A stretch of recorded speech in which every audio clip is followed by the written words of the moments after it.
In the wake of the Facebook Donald Trump 2016 campaign data scandal, the opposition research and data mining firm Cambridge Analytica is shutting the whole thing down.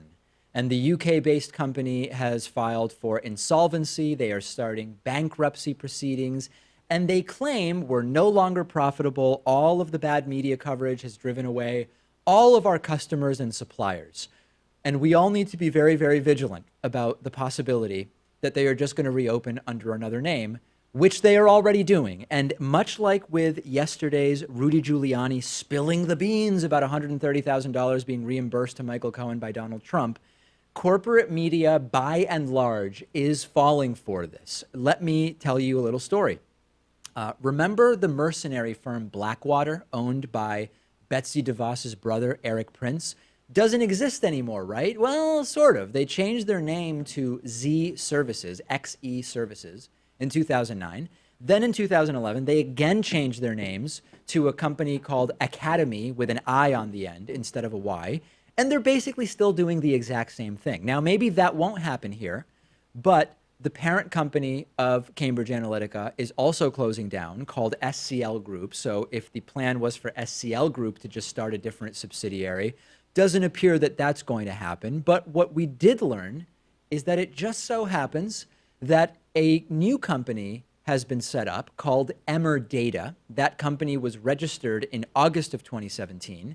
But just 6 weeks ago, the major players at Cambridge Analytica have all of a sudden joined as directors of this new company, Emerdata. And the daughters of Robert Mercer, the Trump-supporting billionaire, are directors of Emerdata now. Alexander Nix, the former CEO of Cambridge Analytica, who was caught on camera in that really good Channel 4 investigation, he's a director of Emerdata. Julian Wheatland, who's the chairman, was the chairman of Cambridge Analytica, he has also joined Emerdata as a director. Alexander Taylor, the chief data officer of Cambridge Analytica, is also now a director at Emerdata. Amazing. Now, what will they do? What will they not do? It's not really clear. The company Emerdata, which again was registered back in August of 2017, is registered as formally being in the data processing, hosting, and related activities industry. Could that be opposition research and the same type of data mining that Cambridge Analytica was doing? Absolutely. And by the way, I mentioned Blackwater earlier. Blackwater isn't just an analogy to what happened here, but it's actually connected to this Emerdata story. Johnson Chun-Shun Ko is the deputy chairman of Frontier Services Group.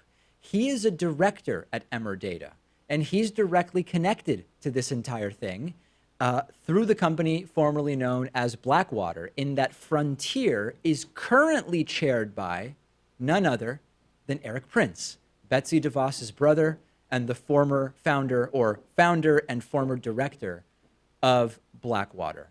Do these companies ever really die, right? Because there's always a market for these technically mostly legal, but sometimes over the line services in the world sort of influence underbelly. And that's really what links together the data research firms and the data mining and the opposition research and the lobbyists and all the crony elements of the structure that we have based on our campaign finance system. It's that there's this underbelly of demand for what they do. And it is really, really difficult when you have demand for a product or service to completely eliminate it, right? You can make it illegal, you can push it into a black market, but as we know, has making drugs illegal in many countries reduced the demand for those drugs? No, and because there's still a demand for those drugs, you still have people who are going to, for the right price, provide a service or make the product available. And that's the exact same thing here, right? Just because the reputation of Cambridge Analytica has been tarnished such that at least publicly, people are saying, listen, we can't work with Cambridge Analytica after what you were involved in. Well, what about working with Emerdata, a company that was registered in August of 2017? That's not a problem whatsoever, because who even knows who these companies are until they actually have a scandal in their history? So the same people clearly going to be operating an almost identical business under a different name, probably even the same client list, because you know what? If Cambridge Analytica was delivering for you, you're not going to say, oh, because you got caught doing the Trump stuff, we can't work with you. They're going to say, we can't be publicly associated with a company called Cambridge Analytica, but yeah, just restructure as Emerdata. And of course, we'll rehire you and get back together. And maybe it even provides an opportunity for Cambridge Analytica to get some of the deadwood, some of the people that were hanging on to employment that maybe really shouldn't have.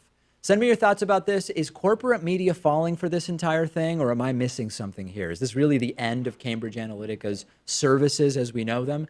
I'm on Twitter at @dpakman, and the show is on Twitter at David Pakman Show. Today's program is made possible in part by Futur, which is a social forecasting game for your phone where players come together and compete with each other to predict future events. You go on the app, find a future event you feel confident enough about to make a prediction, and make a bet on the outcome that you think will happen using the app's in-game fake currency. If your prediction is right, you're rewarded with more points. You can compete with others who are making their own prediction to see who is the best forecaster. There's no real-world money or cryptocurrency involved. The fun of Futur is interacting with others and showing the world your skills at predicting the future. Will Democrats take the White House this year? Will Trump run for re-election?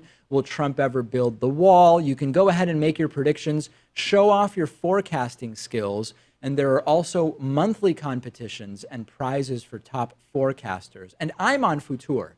You can wager on my predictions. You can also browse the politics category for lots of interesting questions. Go to futur.com to sign up and make forecasts. It's free.